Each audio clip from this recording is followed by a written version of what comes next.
Hey guys, welcome back. BDCKR here with our weekly Q&A/update.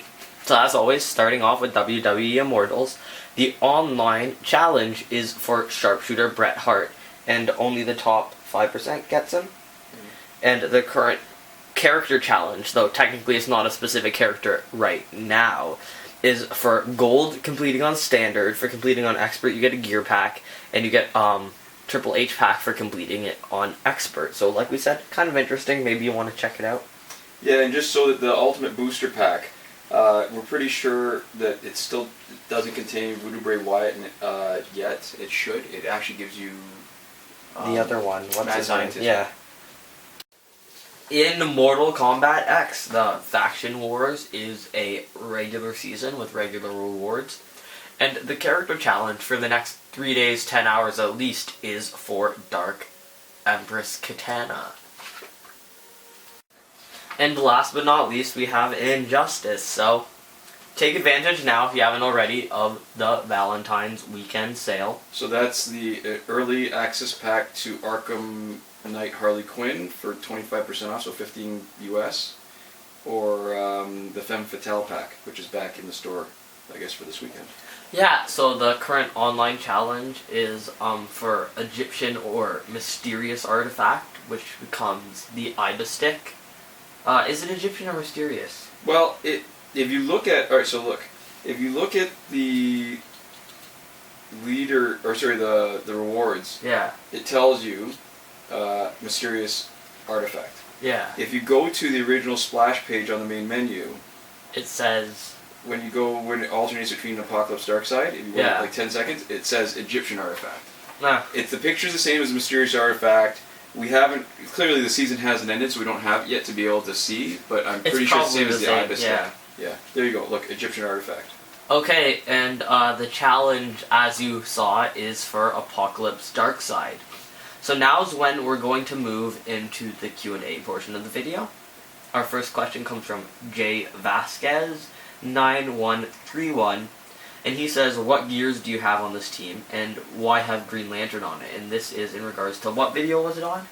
It was our last week Q&A where we couldn't connect to the internet, so we just did some Survivor fights. Ah, yes, okay. Alright, so if you've been following along, we have a pretty sort of solid setup for Ares and Batgirl. So Ares is Blade of the War God for the 20% splash damage on Special 2. Fourth World Mace, also for the splash damage on Special 2, so for combined 35%. And Ra's al Ghul Scimitar, because we need the second bar of power in order to be able to start doing his Special 2.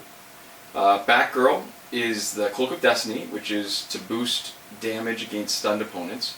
Lexor Gauntlets, which gives the crit chance on Special 1, but also I think there's a stun chance.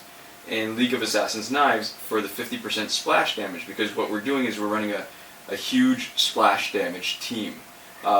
Green Lantern, 4-star blocking gear to give 22% blocking. Plus we have a 3-star blocking gear, which was the Blue Lantern ring, 18%. And a 2-star blocking gear, which is martial arts, 15%.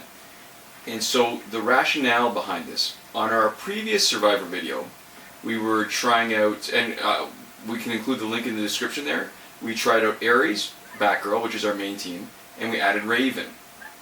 So while Raven is a pretty good character in Survivor, and in fact she's actually necessary and essential for the later stages if you're interested in finishing Survivor, which we're not, she lacks any synergy with the Ares Batgirl part of the team.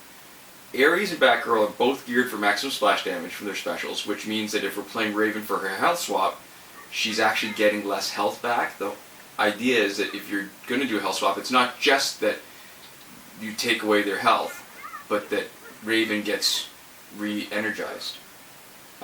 So since getting to fight 12 typically only requires Ares and Batgirl, the third slot is almost unnecessary for us, so we don't want to put in someone too strong since it affects the strength of the opposition. But every once in a while it's useful to have a warm body that can soak up some special damage, soak up some damage in general, especially from a special.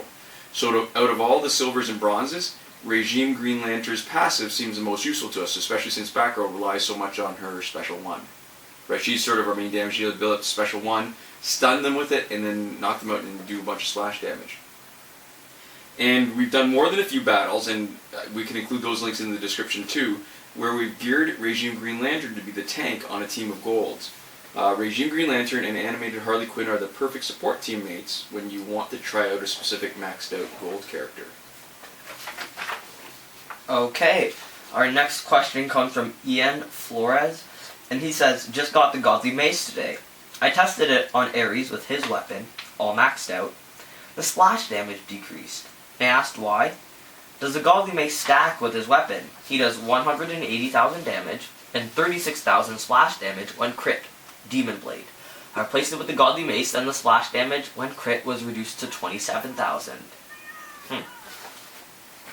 Okay, so the short answer is splash damage actually does stack. It does stack, but the on-screen damage numbers only show one or the other. So either the 15% from the Godly Mace or the 20% from Ares' Blade, but it doesn't show both, even though both are being taken off.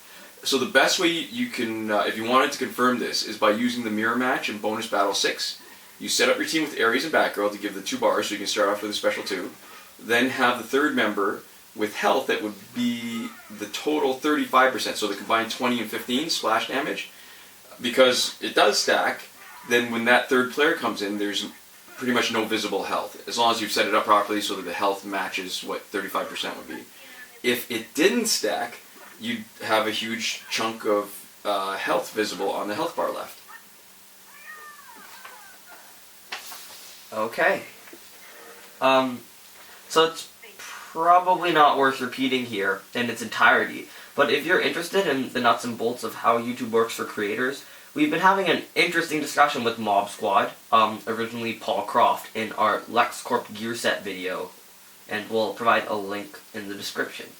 And I guess we just wanted to take a moment to say thanks to everyone who continues to support us, especially by watching our unboxing videos and our book review videos, because to us that's a lot of the actual benefits that we're getting out of YouTube, and it's really cool for those of you who are willing to watch something that's not gaming to help us out, right? And if it's interesting for you, definitely watch it.